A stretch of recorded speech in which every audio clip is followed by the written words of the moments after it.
Welcome to കാസ്മാറ്റിക്. ഇന്ന് നമ്മളുള്ളത് കൊച്ചിയിലാണ്. കൊച്ചിയിൽ നമ്മൾ രണ്ട് അതിഥികളെയാണെന്ന് പരിചയപ്പെടാൻ പോകുന്നത്. അതിൽ ആദ്യത്തെ അതിഥിയാണ് ദേ കിടക്കുന്ന വോൾവോ XC40 റീചാർജ് ഇലക്ട്രിക്.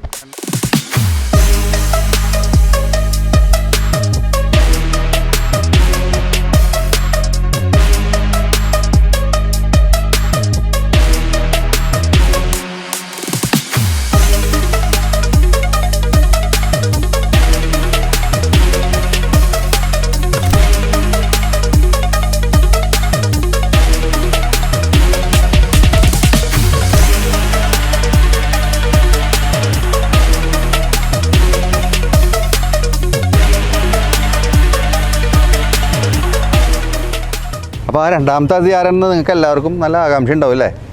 മറ്റാരുമല്ല, 2007 മലയാള സിനിമയിൽ ഒരിടത്തൊരു പുഴയുണ്ടെന്നുള്ള ആ സിനിമയിലൂടെ വന്ന ബാലതാരമായ ജയശ്രീ ശിവദാസാണ്. ഭ്രമരം, അതുപോലെ തന്നെ ആക്ഷൻ ഹീറോ ബിജു, 2018, അതുപോലെ തന്നെ ഇടുക്കി ഗോൾഡ് എന്നീ സിനിമകളിൽ നല്ല റോളുകൾ അഭിനയിച്ച് ഇപ്പോൾ മലയാള സിനിമയിൽ തിളങ്ങി നിൽക്കുന്ന ഒരു താരമാണ് Jayashree Sivadas. So welcome to cosmetic. Thank you. എന്തൊക്കെയുണ്ട് വിശേഷങ്ങൾ? നല്ല വിശേഷം. ഇപ്പോൾ ഒരു പുതിയ മൂവിയുടെ ഷൂട്ടിംഗ് കഴിഞ്ഞ് അതിൻ്റെ പോസ്റ്റ് പ്രൊഡക്ഷൻ വർക്ക്സ് ഒക്കെ നടന്നുകൊണ്ടിരിക്കുകയാണ്. ഇടിയൻ ചന്തു എന്ന് പറഞ്ഞൊരു മൂവി. ഓക്കെ. എനിക്ക് ഭയങ്കര എന്താ പറയുക ഫാസിനേഷനാണ്, പ്രത്യേകിച്ച് ആ ഒരു ആക്ഷൻ ഹീറോ ബിജുവിലെ ആ ഒരു റോള് ഗംഭീര റോളായിരുന്നു. ചെറിയ റോളല്ലെങ്കിലും ഭയങ്കര ഇമ്പാക്റ്റ് ഉണ്ടാക്കിയ റോൾ. അതെ, അതിൻ്റെ ഒരു ഇമ്പാക്റ്റ് ഇപ്പോഴും എനിക്കുണ്ട്. വർഷങ്ങളായി അത് റിലീസായിട്ടുണ്ടെങ്കിലും അത് എവിടെ പോകുമ്പോഴും സംസാരിക്കുന്നത് ആ ക്യാരക്ടറിനെ കുറിച്ചാണ്. അത് ഷൈൻ സാറിൻ്റെ ഒരു ബ്രില്യൻസ് ആണ്, അല്ലെങ്കിൽ ഷൈൻ സാർ ആ ക്യാരക്ടർ തന്നു എന്നുള്ളത് കൊണ്ടാണ് ഇന്നും അല്ലെങ്കിൽ അത് സംസാരിക്കാൻ പറ്റുന്ന, അല്ലെങ്കിൽ അത് അതിൻ്റെ ഒരു ഇമ്പാക്റ്റ് എനിക്കുണ്ട്. ഒരു കരിയറിൽ ഭയങ്കര ഇമ്പോർട്ടൻ്റ് ആയിട്ടുള്ളൊരു ക്യാരക്ടർ.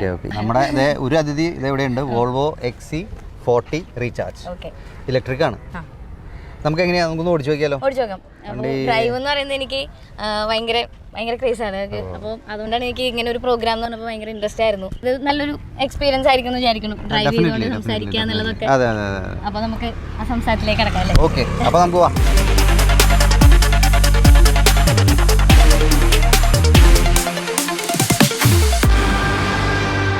സത്യം പറഞ്ഞാൽ എങ്ങനെയാണ് ആദ്യമായിട്ട് സിനിമയിലേക്ക് എൻട്രി എങ്ങനെയാണ്? ഞാൻ സ്റ്റാർട്ട് ചെയ്തത് ആക്ച്വലി ചെറുപ്പത്തിലാണ്. അപ്പോൾ എനിക്ക് അങ്ങനെ ഒരു വിഷനമൊന്നും ഉണ്ടായിരുന്നില്ല. അച്ഛനും അമ്മയൊക്കെയാണ് അതിന് പിന്നിലുള്ളത്. ഞാൻ ഡാൻസ് ചെയ്യായിരുന്നു, ഡാൻസ് ഇഷ്ടമായിരുന്നു. അപ്പോൾ ഡാൻസ് പതുക്കെ ചെയ്തു തുടങ്ങി കണ്ടപ്പോൾ അതിന് കൊണ്ട് ചേർത്തു. പാരലലി അച്ഛന് ഇഷ്ടമായിരുന്നു സിനിമ. അപ്പോൾ അച്ഛൻ അങ്ങനെ ഒരു കാസ്റ്റിംഗ് കോൾ പോലെ അന്നത്തെ പത്രത്തിൽ വരുന്നതൊക്കെ കണ്ട് ഒരിടത്ത് സംസാരിക്കും. അതിൻ്റെ ഇടയിൽ പാരലലി ഞാൻ 3ാം ക്ലാസ്സിന്റെ വെക്കേഷൻ സമയത്ത് തൃശ്ശൂർ ബാലഭവനിൽ പഠിക്കാൻ പോയിരുന്നു. അവിടെ നിന്നാണ് സെലക്ട് ചെയ്യുന്നത് ഫസ്റ്റ് സിനിമയിലേക്കായിട്ട്. പിന്നെ അതിനിടയിൽ പക്ഷെ അത് അഭിനയിക്കുന്നതിന് മുമ്പ് ഭ്രമരം എന്ന് പറഞ്ഞ മൂവി ചെയ്തു. അപ്പൊ അത് ചെയ്യാൻ പറ്റി എന്നുള്ളത് അത് 2006 ആ സമയത്ത്. റിലീസായത് 2008 ആണെന്ന് തോന്നുന്നു. ഷൂട്ട് ചെയ്തത് ഞാൻ ഇതിനു മുമ്പ് ചെയ്തിട്ടുണ്ട്. ഞാൻ 4ാം ക്ലാസ്സിൽ പഠിക്കുന്നതിന്റെ ഇടയിലാണ് ഇത് ചെയ്തത്. ഭയങ്കര പടമായിരുന്നു ഭ്രമരമൊക്കെ, എനിക്ക് വളരെ ഇഷ്ടപ്പെട്ട മോഹൻലാലിന്റെ ഒരു ഫേവറേറ്റ് മൂവി. അതിനുശേഷമാണ് ഭ്രമരം ചെയ്തത്. അണ്ണാറക്കണ്ണ അമ്പിളി എന്ന് പറഞ്ഞ ക്യാരക്ടർ. മനസ്സിലായി. ഈ വാഹനഭ്രമം പ്രത്യേകിച്ച് ഈ സെലിബ്രിറ്റി ഫീൽഡിലുള്ളവർക്ക് പ്രത്യേകിച്ച് എന്താ പറയാ അഭിനയവും വാഹനത്തോടൊക്കെ കൂടുതൽ ക്രേസ് ഉണ്ട്. എനിക്ക് വാഹനത്തെയൊക്കെ കൂടുതൽ അതിലേക്ക് എങ്ങനെയാ വന്നത്? എനിക്ക് റൈഡിംഗ് ആണ് കുറച്ചും കൂടി.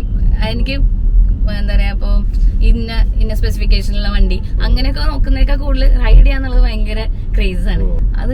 അതും ചെറുപ്പത്തിൽ സ്റ്റാർട്ട് ചെയ്തത്. അതും അച്ഛനാണ്. അച്ഛൻ്റെ കൂടെ എപ്പോഴും അച്ഛൻ ടൗണിലേക്ക് പോകുമ്പോഴൊക്കെ 2 വീലറിൽ കയറി ഫ്രണ്ടിൽ ഇരിക്കുമായിരുന്നു. അങ്ങനെയാണ് ഞാൻ ഡ്രൈവ് അങ്ങനെ ഹാൻഡിൽ ചെയ്യാൻ തുടങ്ങിയത്. ചെറുപ്പം തൊട്ടേ എനിക്ക് ഇഷ്ടമായിരുന്നു. പിന്നെ അച്ഛൻ്റെ ഒരു താല്പര്യത്തിൽ തന്നെയാണ് ഞാൻ വിത്ത് ഗിയറിനെ ലൈസൻസ് എടുക്കണം എന്ന് പറഞ്ഞത്. അങ്ങനെ എനിക്ക് ബൈക്കിനോട്ടുള്ള ക്രേസ് ആണ് കൂടുതൽ കേട്ടോ. ബൈക്കാണ് എനിക്ക് പർട്ടിക്കുലർ ബൈക്ക് കൂടുതൽ ഇഷ്ടം. ക്ലാസിക് സ്പോർട്സ് ബൈക്കിനൊക്കെ കൂടുതൽ ക്ലാസിക് ടൈപ്പ്, ഇപ്പൊ ജാവ പോലത്തെ അല്ലെങ്കിൽ എൻഫീൽഡ്, അതിനോടാണ് റോയൽ എൻഫീൽഡിന്റെ കൈൻഡ് ഓഫ് അങ്ങനത്തെ ലുക്കുള്ള വണ്ടികളോടാണ് താല്പര്യം. വണ്ടി ഉണ്ടോ വീട്ടിലിപ്പോ? ഇല്ല, ഇപ്പൊ ഇല്ല. അത് അങ്ങനെ ഒരു വണ്ടി എടുക്കണം എന്നുള്ളതാണ് ഇനി ഫസ്റ്റ് ഒരു ഡ്രീം. അതിങ്ങനെ അതിലേക്ക് എത്തിക്കൊണ്ടിരിക്കുന്നു. അങ്ങനെ എത്തട്ടെ. നമ്മുടെ ആശംസകളെല്ലാം. Thank you. ഡയറക്ഷനോ എന്തോ അസിസ്റ്റന്റ് ഡയറക്ടറായിട്ടൊക്കെ പോയതായിട്ട് ഞാൻ കേട്ടിട്ടുണ്ടല്ലോ, സത്യമാണോ? അതെ, സത്യമാണ്. അത് ഒരു ആദ്യം ഒരു മ്യൂസിക് വീഡിയോ ഡയറക്റ്റ് ചെയ്തു. പിന്നെ മഹാവീരൻ എന്ന് പറഞ്ഞ മൂവിയില് ഷൈൻ സാറിന്റെ അസിസ്റ്റന്റ് ആയിട്ട് വർക്ക് ചെയ്തു. പ്ലസ് ഷംസു സാഹിബയുടെ ഒരു മൂവിയിലും അസിസ്റ്റ് ചെയ്ത് വർക്ക് ചെയ്തു. അപ്പോ അത് ചെയ്തിരുന്നു. ശരിക്കും പറഞ്ഞ ഒരു നടിയും ഒരു നടിയായ താങ്കളും പിന്നെ ഇതുപോലെ തന്നെ ഒരു ഡയറക്ഷൻ ലെവലിലേക്ക് ഇറങ്ങുമ്പോൾ നമുക്ക് ഫീൽ ചെയ്തൊരു വലിയ വ്യത്യാസം എന്താ? വ്യത്യാസത്തിനേക്കാൾ കൂടുതൽ എനിക്ക് തോന്നിയ ഒരു പ്ലസ് എന്ന് പറയുന്നത് എന്റെ ഒരു എക്സ്പീരിയൻസ് മീൻ നമ്മള് ഡയറക്ഷൻ സൈഡിലൊന്നും ചെറുപ്പത്തിൽ നിന്നിട്ടൊന്നുമില്ല. പക്ഷെ നമ്മളൊരു ലൊക്കേഷനിൽ നിൽക്കുമ്പോൾ കിട്ടുന്ന ഒരു നമ്മളറിയാതെ തന്നെ പഠിക്കുന്ന കുറെ കാര്യങ്ങളുണ്ട്. അത് എനിക്ക് നല്ല രീതിയിൽ ബെനിഫിറ്റ് ആയിരുന്നു. കുറച്ചുകൂടി മോൾഡ് ചെയ്യാനായിട്ട് നല്ലൊരു ഒരു നടിയായി മാറാൻ കുറച്ചും കൂടി മോൾഡ് ചെയ്യാനുള്ള ഇൻപുട്സ് നിങ്ങൾക്ക് കിട്ടും. ആസ് ആൻ ആക്ടറും അതുപോലെ തന്നെ മറ്റേ നമ്മള് ക്രിയേറ്റീവ് സൈഡില് ചിന്തിക്കുമ്പോ ഞാൻ ചെയ്ത് തുടങ്ങിയിട്ടേ ഉള്ളൂ, ഒന്നും ആയിട്ടില്ല. ആ ശ്രമിക്കുമ്പോ അതിന്റെ പ്രോസസ്സ്, സിനിമയുടെ സ്റ്റാർട്ടിങ് സ്ക്രിപ്റ്റിംഗ് തൊട്ടുള്ള ഒരു പ്രോസസ്സ് എക്സ്പീരിയൻസ് ഉള്ളതുകൊണ്ട് അതെനിക്ക് ഗുണം ചെയ്തിട്ടുണ്ടെന്ന് തോന്നി. ഇപ്പൊ അസിസ്റ്റ് ചെയ്യാൻ വർക്ക് ചെയ്യാൻ പോകുമ്പോഴും ആദ്യമായിട്ട് പോകുന്നതിന്റെ ഒരു ഫീൽ ഉണ്ടായിരുന്നില്ല. അതൊരു പ്ലസ് ആയിട്ടാ തോന്നിയിട്ടുള്ളത്. ഡിഫറൻസ് അഭിനയിക്കാൻ നിൽക്കുമ്പോൾ നമ്മുടെ ക്യാരക്ടർ മാത്രമേ കൂടുതൽ ചിന്തിക്കണേ, അത് നന്നാക്കാനും അല്ലെങ്കിൽ അതിനെന്തൊക്കെ ചിന്തിക്കണം എന്ന്. പക്ഷെ നമ്മള് ഡയറക്ഷൻ സൈഡിൽ നിൽക്കുമ്പോൾ മൊത്തം വർക്ക്, മൊത്തം ഔട്ട്പുട്ട് നന്നാക്കാനും അതിലെല്ലാവരുടെ കാര്യങ്ങളും എല്ലാ ഡിപ്പാർട്ട്മെന്റും നമ്മൾ ചിന്തിക്കണല്ലോ. മുമ്പത്തെ പോലെ അല്ലല്ലോ, ഇപ്പൊ കുറെ നമുക്ക് ഓപ്പർച്യൂണിറ്റീസ് ഉണ്ട്. അതുകൊണ്ട് നമുക്ക് പഠിച്ചെടുക്കാനും കുറച്ചുകൂടി ഈസിയാണ്, നമുക്ക് ചെയ്തു നോക്കാം എന്നുള്ളൊരു ഓപ്ഷൻ ഒക്കെ ഉണ്ട്. ജയശ്രീക്ക് ഇപ്പൊ സിനിമയില് നമ്മൾ ഏതെങ്കിലും ഒരു സിനിമയിൽ ഒരു റോള് തന്നു കഴിഞ്ഞാൽ ഏത് റോൾ എടുക്കാനായിരിക്കും കൂടുതൽ ഇഷ്ടം? ഏതെങ്കിലും പർട്ടിക്കുലർ ഞാനൊരു ജനറൽ ഇതാണ് പറഞ്ഞത്. ഇപ്പൊ പെട്ടെന്ന് വന്നിട്ട് പറയണ ഒരു ഡയറക്ടർ വന്നിട്ട് പറയണ ഒരു വേഷം ചെയ്യാൻ എന്റെ സിനിമയിലേക്ക് ഞാൻ വിളിക്കാണ്, ഏത് വേഷം ചെയ്യാൻ? ഇപ്പൊ 2 ഓപ്ഷൻ തന്നിട്ട് അതിൽ ഏത് ചെയ്യാനാ താല്പര്യം? അങ്ങനെ ഒരു ഓപ്ഷൻ കിട്ടിയ ഒരു ഇതായിരുന്നു എനിക്കിപ്പോ. ഇപ്പൊ ഞാൻ റിലീസ് ആവാൻ പോകുന്ന ഇടിയൻ ചെന്നു എന്നുള്ള മൂവി, അപ്പോ ഞാൻ നോക്കിയത് നമ്മൾ ചെയ്യാത്ത കൈൻഡ് ഓഫ് എന്തെങ്കിലും. അതില് ഹീറോയിൻ ആയിട്ടാണ്. അതിലൊരു പ്ലസ് സ്റ്റുഡന്റ് ആണ്. ഇനി എന്തൊക്കെ പറയാം എന്നുള്ളത് നമുക്ക് അതിന്റെ പ്രൊമോഷന്റെ വരുമ്പോ പറയാമെന്ന് തോന്നുന്നു. അപ്പം ആ ക്യാരക്ടർ അതിൽ എനിക്ക് ഞാൻ ഇതുവരെ ചെയ്യാത്ത കൈൻഡ് ഓഫ് എലമെന്റ്സ് ഉണ്ട് അതില്. അപ്പൊ ഞാൻ അതാണ് നോക്കിയത്, നമുക്കത് ട്രൈ ഔട്ട് ചെയ്ത് നോക്കാം എന്നുള്ള രീതിയിൽ അങ്ങനെ ഞാനിത് ചെയ്യാമെന്ന് അങ്ങനെ പറയായിരുന്നു. നോർമൽ ആയിട്ടുള്ള ഇപ്പൊ കോളേജിൽ പോകുന്ന കുട്ടി അതാകുമ്പോ നമുക്ക് ചെയ്യുമ്പോൾ നമ്മൾ തന്നെ ആയിരിക്കും ചെയ്യുന്നുണ്ടാവും. നമ്മൾ തന്നെ ആയിരിക്കും എത്രയൊക്കെ അതിന്ന് എന്തൊക്കെ മാറ്റം വരുത്താൻ ശ്രമിക്കണം എന്നുള്ളതാണ് ഞാൻ ആഗ്രഹിക്കാറുള്ളത്. അത് ഇങ്ങനെ ചെയ്ത് എക്സ്പീരിയൻസ് ആയിരിക്കും.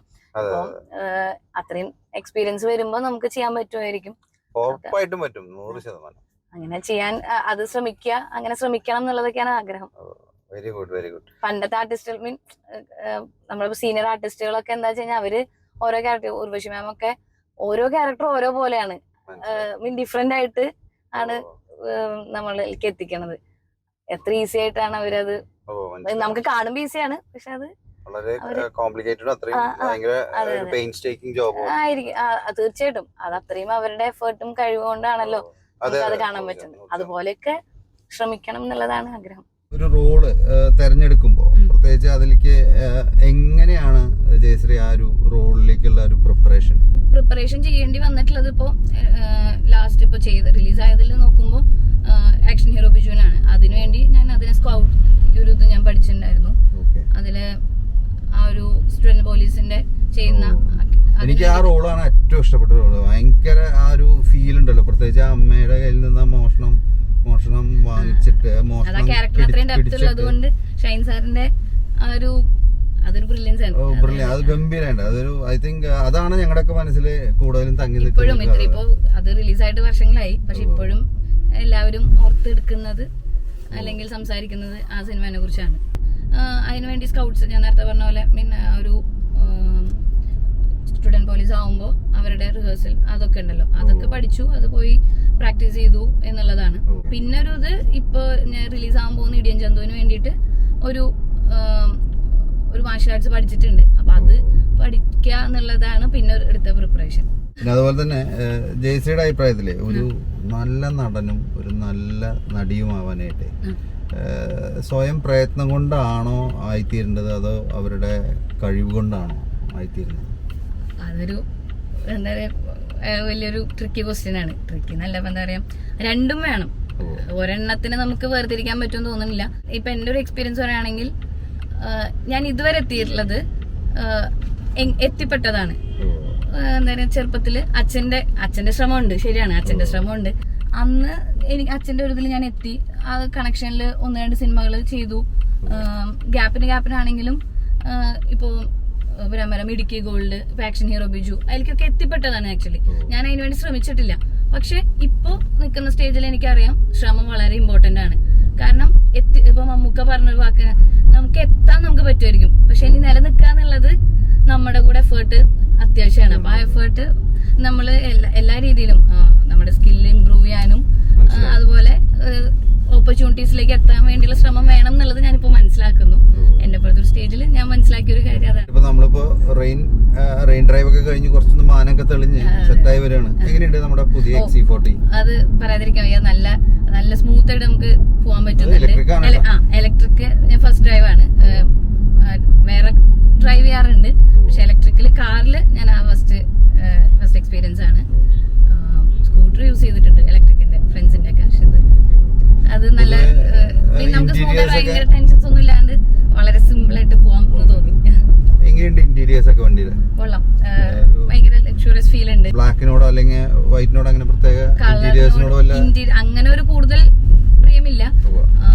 പിന്നെ എനിക്ക് തോന്നിയിട്ടുള്ള റെഡ് പോളോ GT, അതാണ് എനിക്ക് ക്രേസ് തോന്നിയിട്ടുള്ള ഒരു കാർ എന്ന് പറയുന്നത്. അതാണ് ഒരു സംഭവമാണ്, എന്റെ ഒരു ഡ്രീം വണ്ടിയാണ് ശരിക്കും പറഞ്ഞാൽ. നമ്മുടെ സിറ്റിയിലോ അതെ ഹൈവേയിലോ അതെ എവിടെയായാലും നമ്മൾ ഉദ്ദേശിക്കുന്ന സ്പോട്ടിൽ ഉദ്ദേശിക്കുന്ന സമയത്ത് പോകാൻ പറ്റും. വളരെ കൺവീനിയന്റ് ആയിട്ട് നമുക്ക് യൂസ് ചെയ്യാൻ പറ്റുന്ന ലുക്കും ഉണ്ട്.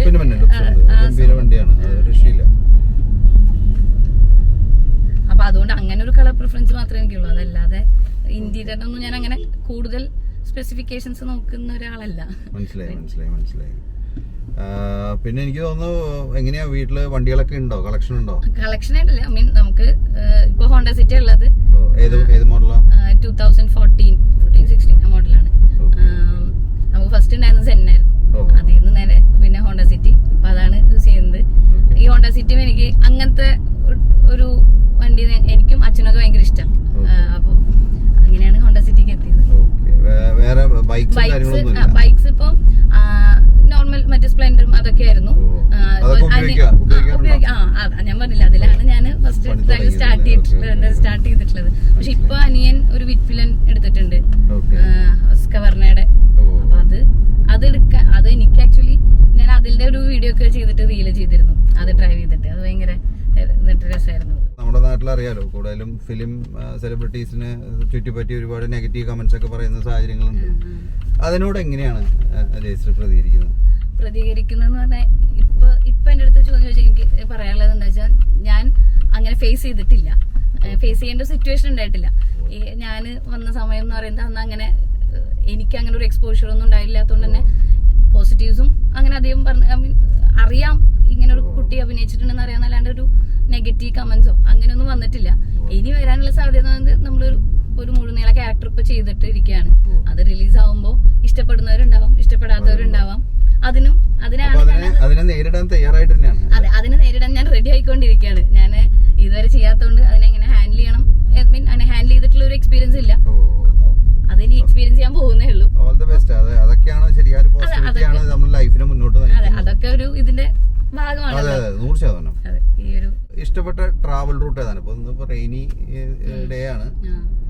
ട്രാവൽ റൂട്ട് എനിക്ക് പോകാൻ ആഗ്രഹമുള്ളത് ആണ് ഫസ്റ്റ് ഓർമ്മ വന്നത്. നമ്മുടെ ധനുഷ്കോടി റൂട്ടില്ലേ, ധനുഷ്കോടി റൂട്ട് എനിക്ക് ഡ്രൈവ് ചെയ്ത് പോണം. അത് ഗംഭീര റൂട്ട് തന്നെയാണ്. അത് എന്റെ ഒരു ട്രാവലേഴ്സ് ഡിലൈറ്റ് ആണ്. എല്ലാരും പറഞ്ഞു കേട്ടിട്ടുള്ളതും കണ്ടിട്ടും ഒക്കെ തോന്നിയിട്ടുള്ളതാണ് അങ്ങോട്ട് പോണം എന്നുള്ളത്. പിന്നെ നോർമലി ഇപ്പൊ പെട്ടെന്ന് ഡ്രൈവ് ചെയ്യാൻ പോകുന്നപ്പോ നമ്മുടെ ഈ റൂട്ടിലെ സീപോർട്ട് എയർപോർട്ട് റോഡ് അല്ലെങ്കിൽ അങ്ങനെ റൂട്ടൊക്കെ നമുക്ക് പെട്ടെന്ന് പോവാൻ തോന്നിയാ ഇറങ്ങാറുണ്ട് കൊച്ചിയിൽ. ഇപ്പോ ജയശ്രീ ഇന്ന് മലയാള സിനിമയിൽ വന്നില്ലായിരുന്നെങ്കിൽ എവിടെ ഉണ്ടാവും?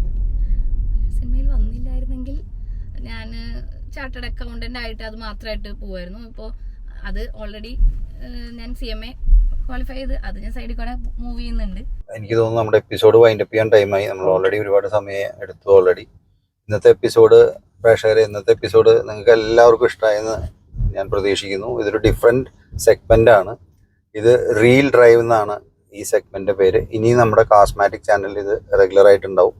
അപ്പോൾ നിങ്ങളുടെ വിലയേറിയ നിർദ്ദേശങ്ങളും മറ്റു എല്ലാ കാര്യങ്ങളും ഞങ്ങളെ അറിയിക്കേണ്ടത് നമ്മുടെ കാസ്മാറ്റിക് യൂട്യൂബ് ചാനലിലാണ്. അതിൽ കോമെൻറ്റ് സെക്ഷനിൽ അറിയിച്ചാൽ മതി. So thank you. ഇനിയും പുതിയൊരു അതിഥിയുമായി നമ്മൾ ഈ സെഗ്മെന്റിൽ വീണ്ടും വരുന്നതാണ്. അതുവരെ me Davis Chiramal, your host, signing off. Bye. Thank you for this wonderful journey. അത് അടിപൊളി തന്നെയായിരുന്നു. ഡ്രൈവ് ചെയ്യുക, ഇലക്ട്രിക് ഒരു ഫസ്റ്റ് എക്സ്പീരിയൻസ് ആയിരുന്നു. അത് നല്ലൊരു എക്സ്പീരിയൻസ് ആയിരുന്നു, നല്ല ഡ്രൈവ് ആയിരുന്നു. നമ്മൾ കുറെ ട്രാഫിക്കിലൂടെയും വന്നു, പ്ലസ് കുറച്ച് വേക്കൻ്റ് ആയിട്ടുള്ള ഏരിയ കൂടെ പോയി. ട്രാഫിക്കിലൂടെ പോയപ്പോൾ സംസാരത്തിലൊക്കെ കുറച്ച് അതിൻ്റെതായിട്ടുള്ള പ്രശ്നങ്ങൾ വന്നിട്ടുണ്ട്. ഞാൻ കുറച്ചുകൂടി കോൺഷ്യസ് ആയി. അതിന്റെ ബ്രേക്ക് ഒക്കെ വന്നിട്ടുണ്ട്. അതിന് സോറി ഒന്നും പറയണ്ട. അതൊക്കെ ഒരു സ്വാഭാവികമാണ്, മനുഷ്യനല്ലേ. അപ്പൊ അതൊന്നും പ്രശ്നമുള്ള കാര്യമില്ല. Thank you.